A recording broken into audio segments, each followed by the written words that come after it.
hakuna mtu ambaye anastahili kutisha kabila tofauti.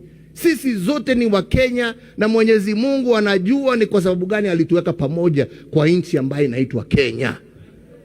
Sio kuja hapa kutugawa na kutupiganisha.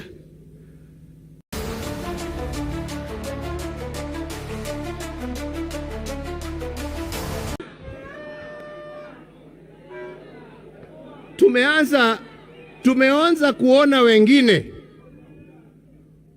wakianza siasa ya mgawanyiko, na wana haya wakiongea haya, wanaongea haya mbele ya wakubwa wa nchi, na wanasimama na wanaongea mambo ya kuchochea, mambo ya kulete vita, mambo ya kugonganisha Wakenya, na hakuna mtu ambaye anasimama hapo kusema msiongee vile mnaongea.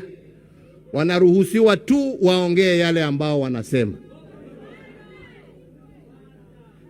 Sisi kama taifa, na ni vizuri tuambiane ukweli, kwa sababu tusipoongea ukweli tutarudia makosa ambaye tumefanya nchi hii. Hii sio mara yetu ya kwanza kuona viongozi wakiongea mambo machafu ya kulete vurugu,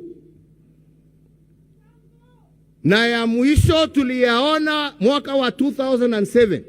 Tusifikiria kwamba hiyo mambo ilianza hapo. Ilianza kwa maneno kama haya ambao watu wanaongea.